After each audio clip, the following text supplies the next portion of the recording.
Today is the 16th of January. This is Wayne Goldsboro Television. Good morning. I'm Wayne Alley. And I'm Kim Bess. Good morning, and thank you for joining us. Hope you're doing well, and thank you for joining us is right. Kim, how you doing? I'm doing good. I have had a cold, as you could tell yesterday and the day before, but I'm getting over it. But I'm not unlike anyone else. I think this thing has gone through the masses, through the population here. A lot of people with the flu. There really is. You know, the H1N1 virus is out this year, and if it's still not too late. If you've not gotten your flu shot, you can get one immediately to try to prevent yourself and your family from getting the flu. Yeah, January and February are the peak months for the flu, so it's not too late to get it. Go ahead and get your flu shot. Okay. That's right. On today's show, Wayne. Yes, who's on today's show? We have Kevin Johnson. Oh, boy. You spoke with him recently? I did. Kevin always brings great information to us from the Cooperative Extension Service. Yes, and then we had Mark Johnson and Lynn Grantham from Goldsboro Parks and Recreation. That's exactly right. Mark Wilson and Lynn Grantham from the Parks and Recreation. Did I not say that? No, you said Johnson. Did I mix them up? Oh, sorry about that. Sorry, Lynn. And then of course, we have Paige LEARNARD in with Crime Stoppers with our Crime of the Week. There you go. There you go. Okay. Alpha Kappa Alpha Sorority Epsilon Phi Omega chapter inviting all members of the community, which includes you, to celebrate the legacy of Dr. Martin Luther King Jr. with America's Sunday Supper. Now you can share a meal and continue a conversation about issues that affect our community. The supper will be Sunday, January 19th. That's this Sunday. That is this Sunday at 6 p.m. in the AKA room of the Neil A. Stitt building. That's formerly the Dillard Goldsboro Alumni and Friends building. Right. And that's at 801 Poplar Street. There's no charge for the event, and you can RSVP by sending an email, and this is a very long email address.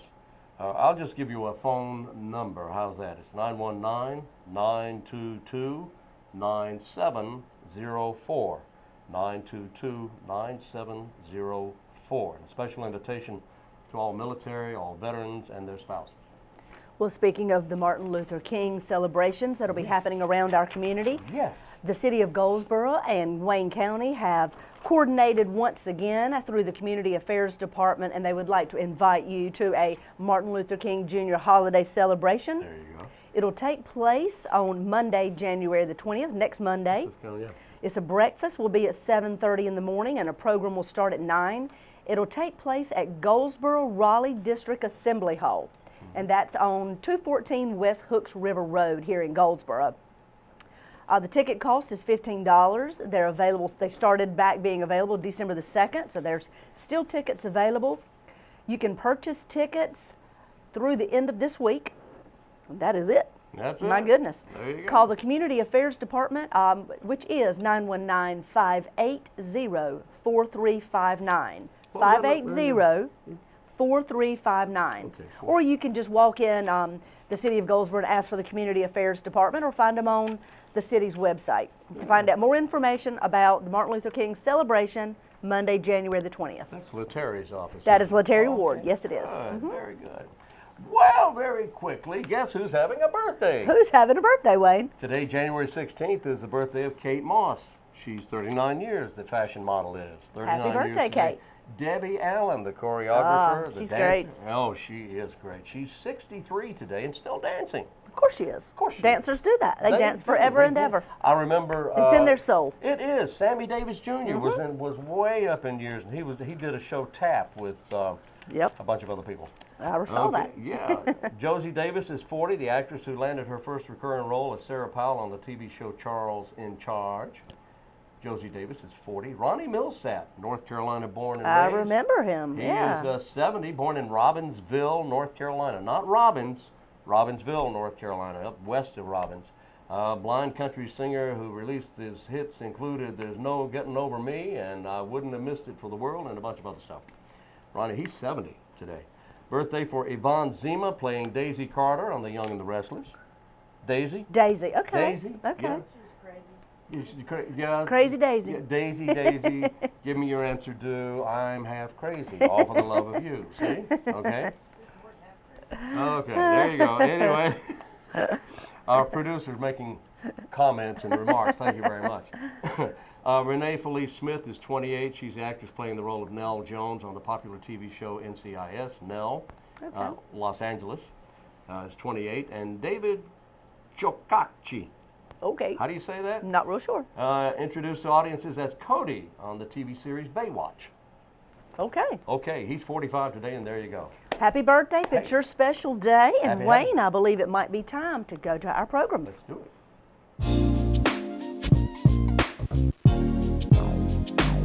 Today we're talking with Kevin Johnson of NC State University. Actually, Kevin is the director of the Cooperative Extension Service and a graduate of NC State, right? Yeah, absolutely. How you doing, man? Doing good, doing good. to see Thank you. you for having me on. I'm glad you're here. Man, we have had some rain over the past 60 to 90 days here in Wayne County. How is this affecting our farmers? Well, you know, generally speaking, we get a lot of rain this time of year. Yeah. And the one thing I guess that's of great concern is we still have some soybeans that still haven't been picked. And, you know, the more they sit out there under these weather conditions, you know, the quality of those soybeans go down. The potential for them to shatter out of their pods and go on the ground exists. So, but other than that, this time of year, our farmers are generally, most of their stuff's out of the field, and they're preparing for, you know, the next year's crop. Yeah. So if the rain subsides and we return to normal rainfall, we should be okay here in Wayne County. Yeah, absolutely. Okay. Well, what about you mentioned the soybeans in the field now. Do we have a big soybean crop here? Wayne County's always been a player in soybeans. We're usually in the top 5 in North Carolina as far as county rank goes, and we're we're a big player, and I would say we still probably have just a handful of acres, maybe a couple thousand acres still in the field, but generally we're a 60,000 acre plus county. Okay. So it's still just a small percentage of our soybeans out there. Okay, I know the fields are soaking wet right now, but are we going to be able to save what's in the field now as far as soybeans? I think so. Okay. I think so. It might not be the yield we had hoped for, and quality might not be quite what we wanted, but we'll be able to save that. You know, we had Tyler on a few days ago, and he was talking to us about the wheat crop and the tobacco crop. What are some of the other areas of interest right now? What are farmers preparing for in the fields? What about the sorghum? Well, sorghum is generally planted in late spring, summer, and harvested in the fall. So we're not worried about that right this minute? No. So right now I guess the big thing is tobacco greenhouses, and Tyler will be very busy with that. As usually. We'll have a few start seeding the 1st of February, but generally speaking, it's the middle of February, towards the end of February, where the bulk of the greenhouses will get seeded. All right, I'm going to show you how old I am here. Okay, I'm sorry to say this, but before we went on the air a little while ago, we were talking about the old days, back when tobacco was put in the ground as seedlings, and then covered and made into plant beds. Yes. And we don't do that anymore, do we? No. It's all done in a greenhouse. Almost 100% of all tobacco grown, really in the United States, is done in greenhouses. As far as the seedling in the beginning, the transplant production is done in the greenhouses. But now, 25 years ago, I would say the bulk of it was probably done on plant beds. Oh, really? Yeah. Okay, so it hasn't been that long then. Yeah, I mean, maybe 30 years ago, but, not in the too distant future. It was done on plant beds, and most of our farmers remember that, and so that is a huge innovation for them over their lifetime that they've gone to greenhouses. Yeah. And how have they adapted? They've adapted well, and the reason being is that the technology is very good as far as usable plants. It's just the way to go. It's as far as a quality transplant going to the field. There's no comparison a greenhouse to a old plant bed. Was there more yield involved, or? Well, I'm not going to say there's more yield. It's just cost effective. It's not near as brutally cold out there, and generally speaking, an old plant bed plant was a big plant when you put it out there, and it performed well. It was a good practice that we did for years, but you get a more quality, uniform plant coming out of the greenhouse. And of course that means more money for the farmer. Yeah, absolutely. Absolutely. So. All right. So as far as yield goes, well, what are we looking at as far as do you have any forecast for tobacco yields in Wayne County? No, there's no way to forecast. Come on now. From year to year. I mean, I would say that I'm the great Swami. Well, you know, Mr. Swami here. Yeah, but I can't do that. You know, year to year, farming has always been a roll of the dice, I guess you could say. It's a gamble. But you know, hopefully we'll have a good year. There's a lot of demand for tobacco this year. The companies are you know, as far as contracts, they're wanting tobacco, and that's a good thing. It's supply and demand, and the supply is down, so there's a lot of demand. Where's our tobacco going? Is it going overseas, or most of it staying here? A little bit of both. You know, the Chinese market has picked up, which, you know, that's a good thing for our farmers. Yeah. But a little bit of both. You have domestic and foreign consumption of tobacco. So. What about switching around to soil testing? Farmers did the soil testing back at the end of the year, November, December. Well, that's a good thing you've mentioned that. Thank you very much. Soil testing is generally done after the crops are harvested, right. and we're in that period right now. Okay. So it is very wet. It's hard to take soil samples right now. When it's wet. It's very hard to do that. So yeah, farmers are at that point now where hopefully they've got their samples taken.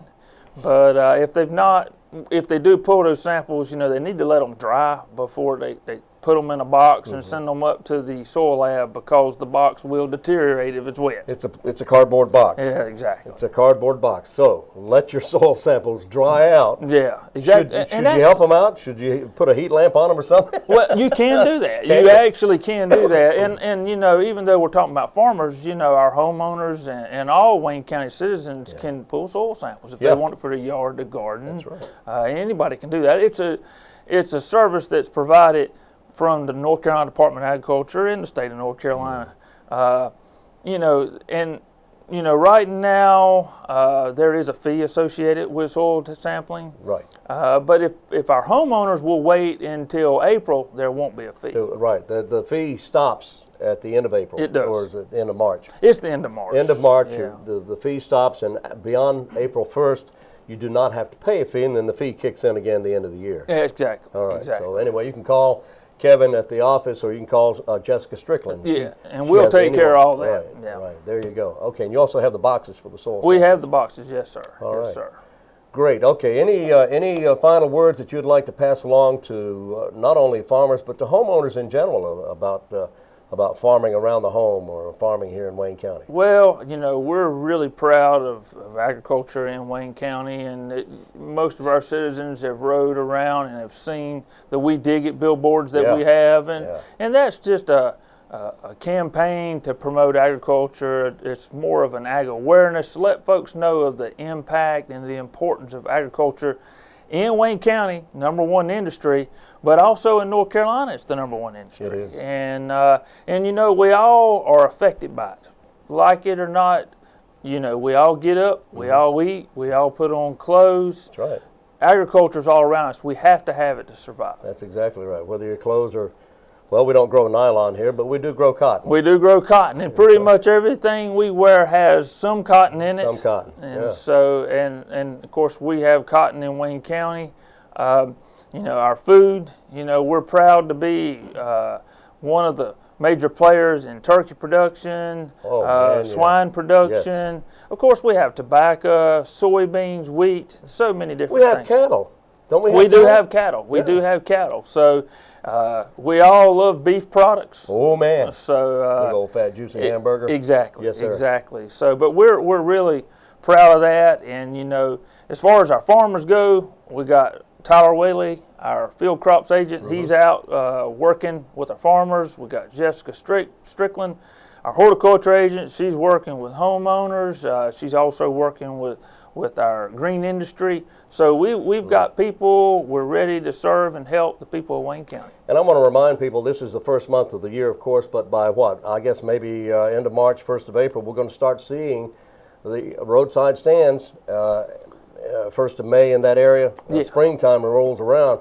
We want to support our farmers here in Wayne County. Not only do they benefit from you're stopping at the roadside stands and buying locally grown veggies and fruits and veggies and such. But you will benefit as well because it's just doggone good eating. It is. It's local food, and there's a lot of initiatives out there talking about supporting local foods. Yeah.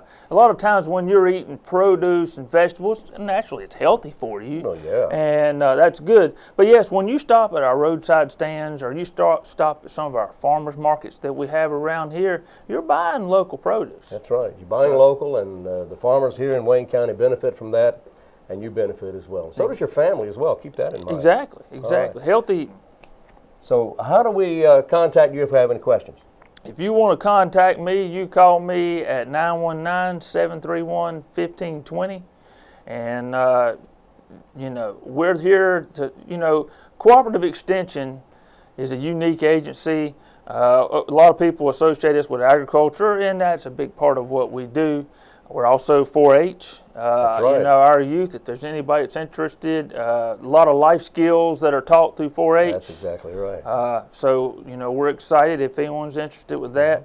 You know, we also have 2 family consumer science agents, Michelle Estrada and Christine Smith. Yes, I was going to mention those 2 ladies. Yes, and they're working. Christine has a lot of emphasis on healthy lifestyles. She works with our Fit and Fabulous program. She has a lot of healthy options, and she has a weekly article in the paper, and it is well read. There's a lot of comments about that. I think people are excited every week to look at Chris's article. And all this falls under the roof of our Cooperative Extension Service. Yes, sir. Yes, sir. All right. You got a lot of things going on. We there, do. sir. Always yes, do. Always a lot going on, and I thank you very much, sir, for being with us. Thank you. Kevin Johnson of the Cooperative Extension Service.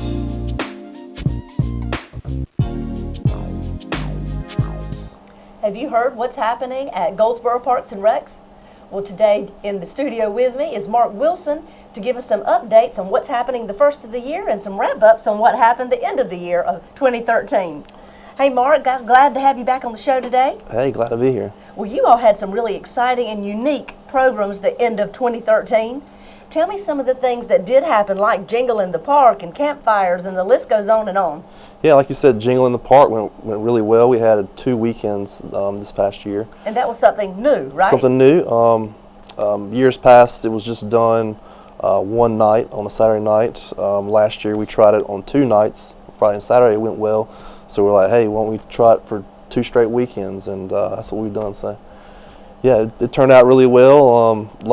We also get a lot of help from other departments as well for events like this.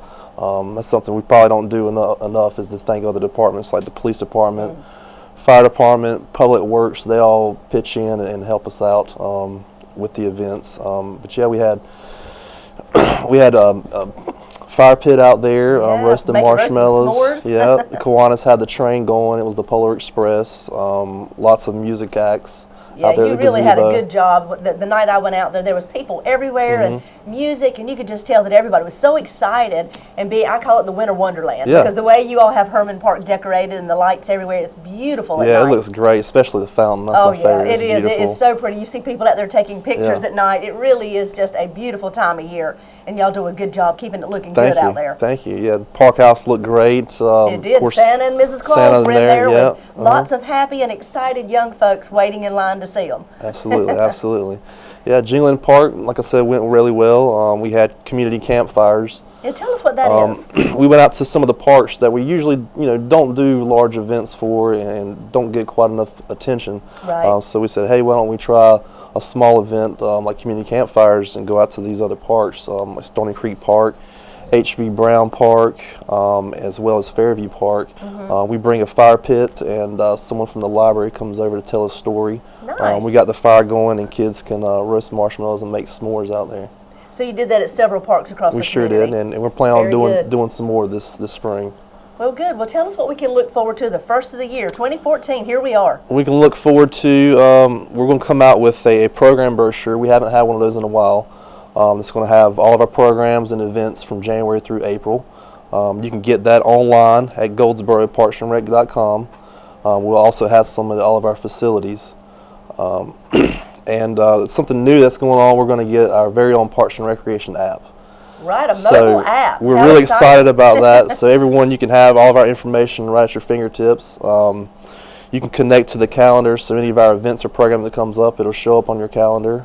That'd be mighty convenient. It's going to be great. You know, anything with you know, rainouts to baseball games, there'll be updates on the app. So we're really excited about that. It's going to be very helpful to us and the public. The whole community. Instead of everybody trying to find a way to get to your website or give you all a call, they can just see it right there on their own personal app. That's another thing. Going to parks, it'll also have connect to GPS to get you to all of our parks. Oh, good.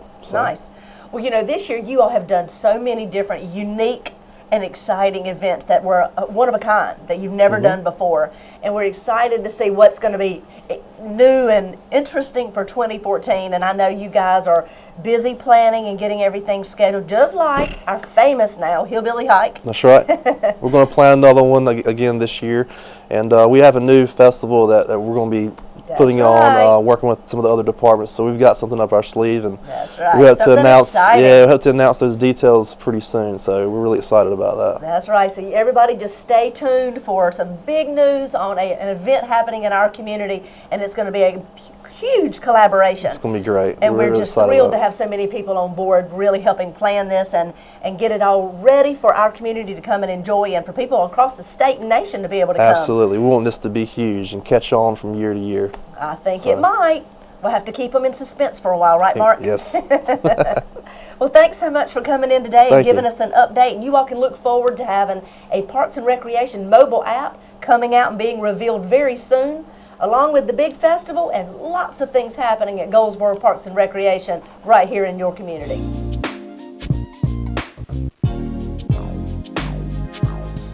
Hi, good morning and welcome back to Crime Stoppers, Crime of the Week. Joining me today is Paige Learnard of Wayne County Crime Stoppers, and she's here to give us details of how you can help us solve this week's Crime of the Week. Hi, Paige. Welcome back to the show. Thank you. So can you give us some details on how the community can help you? Yep. January 3rd, we had some individuals that were inside an office area in 1123 Maple Street area. It's an apartment complex, and these employees were there when 4 unknown black males came in, all pointing handguns, and robbed them of their money and their wallet. Unfortunately, this seems to be getting more and more common, and this was at 2:50 in the afternoon. So during the day. Right. So we're hoping somebody in that community saw something or have heard something, just any hunches. We've actually got a picture to provide the public as far as one of the suspects, which is what they're going to see up on the TV, and it's like anything else, and I know we've had this conversation before. I know somebody recognizes them. Right. It might not be, the clearest picture, but usually if it's somebody that you're an acquaintance with, and they did rob these individuals. So they're, if a caller calls Crime Stoppers and provides information that leads to the arrest and identity of this suspect and the others, obviously they are eligible for a cash reward. Tell us more about how the community can get in touch with you, Paige. The easiest way is to call me on the Crime Stoppers phone, which is that 735-225 number. I seem to be getting more and more text messages, which actually physically goes to that same number. But if they want to text me, they can text me at 222-4230. And the same thing, if they text me or if they call me, that phone is blocked. So I can't see their name or their subscriber information. It's still anonymous. And some people seem to be more comfortable with texting, I guess, because they don't want to talk. So either way will reach me. Tell us one more time the date and the time of the event and the location. This was January 3rd of 2014, and it was about 2:50 in the afternoon, and it was at 1123 Maple Street. So anybody who was in that area, if they may have seen a suspicious vehicle, people walking, anything, it might be the smallest amount of information that they can provide is the one link that we need. All right, there you go. You've seen the picture. You've been given the information. If you recognize this individual or if you saw anything suspicious on that particular day around that time, give Paige a call at Crime Stoppers. You've seen both the numbers, the text and the call number on the screen. We need your help once again to solve this week's Crime of the Week.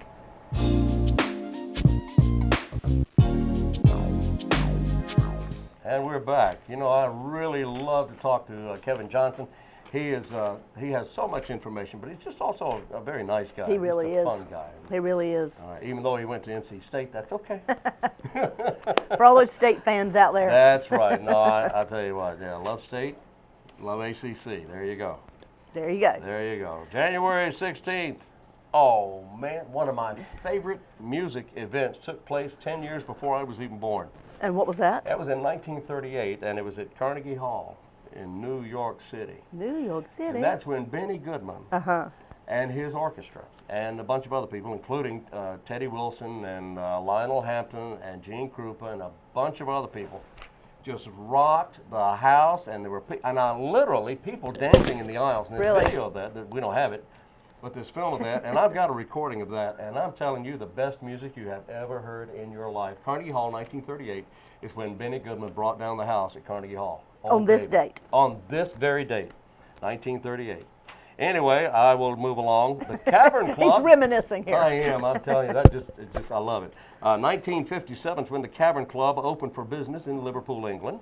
You may have heard of one of the groups that used to play there. 1957, it was a group that went on to become, of course, the Beatles. They played the Cavern Club. Yeah, a lot of people knew that. Also in 1961, Mickey Mantle signed a contract which made him the highest paid baseball player in the world, in the American League at least. The Commerce Comet, he was called, stepped up to the plate for a cool $75,000. Wow, boy, how things have changed. No, haven't they though? My People goodness. are being paid millions and absolutely. of dollars, and they're all got movie contracts. Of course and they do. endorsements and everything. Yes. But anyway, that was Mickey Mantle, and a fellow by the name of Ross Bagdasarian Sr. passed away on this day in 1972. You may remember him better as David Seville, who created, of course, the Chipmunks. He died in 1972, but he did a lot of stuff. He was also an actor, but you got to look to find him on screen. You know more about him because of Chipmunks. Yes, everybody loves the Chipmunks. That's what I hear. Alvin, Theodore, and Roosevelt? Daisy, something. Okay. Well, who's going to join me at the Paramount Theater next Tuesday to see The 7-Year Itch? Oh, The what a 7-Year great movie. Itch, that's right, with Marilyn Monroe. Will start at 7 o'clock p.m. Next Tuesday night. You know, the Paramount offers these movies every so often. $5 is all it costs to go see it. You're kidding. $5? $5, and children under 12 are free. They have popcorn and drinks. It is such a nice night for families to come out and be able to see these older, more classic movies like that on the great big screen at the Paramount Theater. For $5, come on out and join us next Tuesday, January the 21st, starts at 7 p.m. Wow. That's right. There you go. Okay. Let me see. I have one more thing very quickly here if I can find it. I can't find it, so I don't have anything at all. Well, while you're looking, I want What do to you have? tell you about this. The city of Goldsboro now has something called a 311 GIS. And that is a mobile app that you can get on your telephone, your iPad, you can get it on your laptop. And it is a way for for citizens to be able to tell the city what is wrong throughout the community that they would like to see improved upon or fixed. For example, if you're driving down a road and you see a pothole, that may or may not be a city maintained road. But if you don't know, you can take a picture with your phone, upload it, send the picture straight to the city department. Ooh, how cool. And you will get an email saying we've received it. Then you'll also get an email saying when it was taken care of. So you'll know the actual identifier that you sent to us will be responded back to, and you can tell us what's happening. You'll find out what's happening. That is great. You just look it up as 311gis.com, or you can go to the city's website. You'll see pictures and information all over the website that talk about it, and you can click right on those links. Wow. But it's called 311 GIS. It's an online solution to citizen reporting information here in our community. That is fantastic. Yep. We're excited about that. Very quickly, today, the 16th of January is, yes, I know it's hard to believe, but believe it or not, today is Appreciate Your Dragon Day. I don't have too many of those. Oh, okay. It's also Get to Know Your Customers Day, and today is Nothing Day. Nothing. I'm not making that up. Who comes up with these things? I don't know. We're going to find out tomorrow. Maybe that person will be here.